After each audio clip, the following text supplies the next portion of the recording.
The Golden State Warriors have shown strong interest in Lauri Markkanen, a player who could elevate the team to favorite status in the Western Conference. However, after months of negotiations, the Warriors and the Utah Jazz have yet to reach a satisfactory agreement for both sides. This impasse could worsen as Markkanen can sign a contract extension starting August 6. And also press this Tony bell Jones icon. of The Athletic, during an interview on ESPN 700, highlighted that besides the difficulties in negotiations, Markkanen does not want to be traded. I would expect him to sign on August 7th or after August 6th. Lauri does not want to be traded, Jones said on July 29th. I believe he will do it after August 6th, thus avoiding trade talks this year. I don't think signing on August 6th is an option.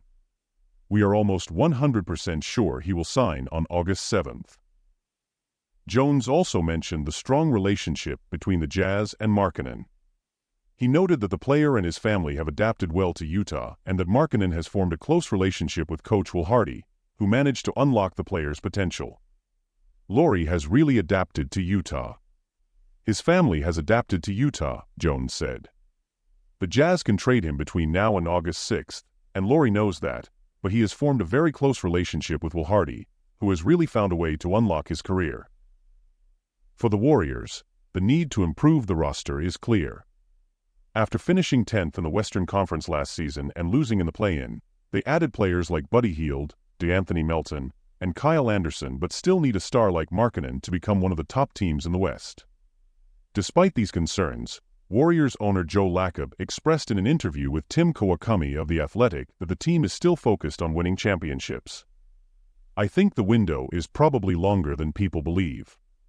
Stephen Curry is in incredible shape, Lacob said in July. I don't see a significant slowdown from Steph here. In fact, I would argue he is one of the best players on the Olympic team. Lacob acknowledges that time is relentless but believes the championship window is still open. However, he has been cautious about trading some of the team's young talents.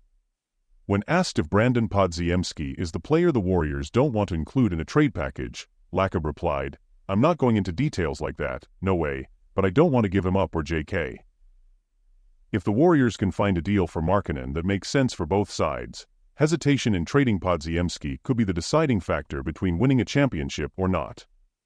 Podziemski had an impressive rookie campaign, averaging 9.2 points, 5.8 rebounds, and 3.7 assists, but still has much to prove to become a player of Markkanen's caliber, who averaged 23.2 points, 8.2 rebounds, and 39.9% shooting from three last season. Markkanen, at 27 years old, offers a rare combination of talent and youth that could help the Warriors win now and in the future. First, let's be clear, Lauri Markkanen is an exceptional player with averages of 23.2 points and 8.2 rebounds last season. He is exactly the type of talent that can help us reclaim our dominant position in the Western Conference. But here's the big question. Is it worth sacrificing our young talents like Brandon Podziemski to bring him to our team? Now, let's get straight to the point. I understand Joe Lacob's hesitation in trading promising young players. Brandon Podziemski has shown incredible flashes of potential in his rookie season, but let's face the facts, folks. He is still far from being the player Markkanen already is. We're talking about a guy who can take us back to the finals. And honestly, our time is running out. With Stephen Curry still in his prime, do we have the luxury of waiting for Podziemski to fully develop? And speaking of Curry, how many more times will we have the privilege of seeing our legendary point guard playing at an MVP level?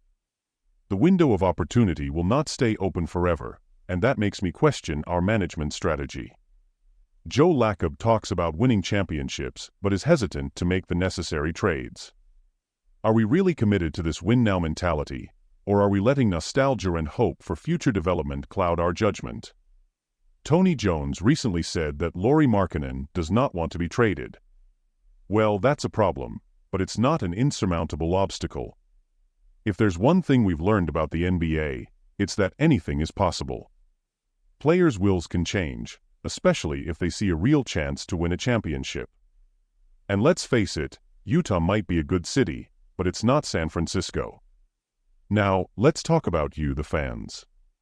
Are you satisfied seeing our team struggle just to make the playoffs? Or do you want to see Curry and Draymond hoisting another trophy?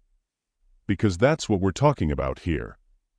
It's the difference between being competitive and being a champion. And honestly, I don't see how we can miss this golden opportunity. And you Warriors fans, do you think it's worth trading Podziemski for Markkanen? Is this trade the missing piece to get us back to the top of the Western Conference? With the possible departure of Jerami Grant from the Portland Trail Blazers, many wonder if the Golden State Warriors should get involved in this negotiation. Would Grant be a good addition to the team? Jerami Grant's days are numbered in Portland. His $32.49 million contract and the team's interest in positioning well in the 2025 draft make his trade almost certain. Trail Blazers writer Aaron Fentress said in a recent interview that it's a matter of when, not if, Grant will be traded. But where do the Warriors fit into this story? Even though Grant has not been mentioned as a primary target in internal NBA conversations, Golden State has contracts that can be adjusted to fit the player's salary. I would be surprised if Jerami Grant or Anthony Simons aren't moved.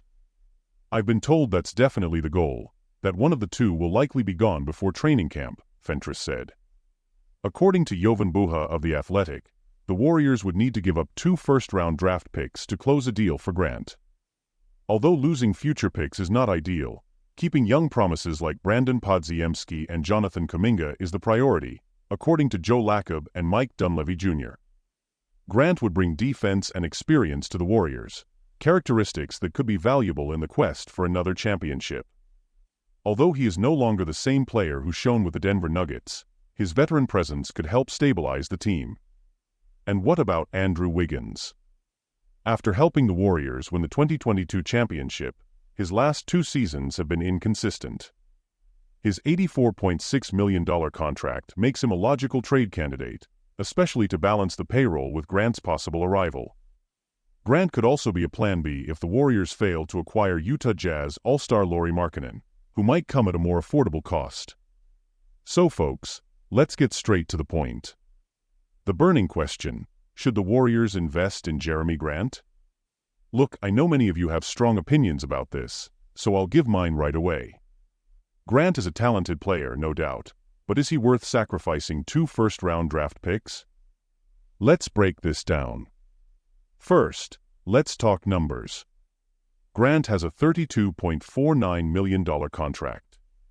That's a hefty investment, and we have to consider what he brings to the table. He's a solid defender and can add valuable depth to our roster. But the question is he worth the price Portland is asking? Let's remember that according to Jovan Buha of The Athletic, Portland wants 2 first-round picks to release Grant. That's a steep cost, folks. We're talking about the team's future. Podziemski and Kuminga are pieces we have to consider carefully. They are young and have the potential to develop into great players. Is it worth giving up these promises for a player who, although talented, is no longer the same as his Denver days? Then there's the comparison with Andrew Wiggins. Wiggins was crucial in our 2022 championship win, but let's be honest, he hasn't been consistent since then. His $84.6 million contract is a headache for our salary cap, and trading him could make room for Grant. But will Grant deliver what we need? Will he be the difference maker to lead us to another championship? If not Grant, we have to consider other options. Lauri Markkanen of the Utah Jazz is a name that has been circulating and could be acquired at a more affordable cost. Wouldn't it be wiser to invest in Markkanen, who is also an excellent player, instead of putting all our eggs in one basket with Grant? So folks, I ask, are we prepared to give up our future for a player who may or may not be the solution to our inconsistencies? Are we putting all our eggs in one basket when we could explore other safer and possibly more advantageous options? Look, I'm a big fan of bold moves, but there has to be a balance. We can't afford to compromise our future for a risky bet. The Warriors are a championship team, Hey there. and we need to think strategically. Subscribe to my channel. We have to consider And also all press options this bell and do icon. what's best for the franchise in the long run. And you Warriors fans, what do you think? Would Jerami Grant be a good addition to the team? Would you be willing to sacrifice draft picks to bring him in? Leave your opinions in the comments, We want to know what you think about this potential move in the NBA market.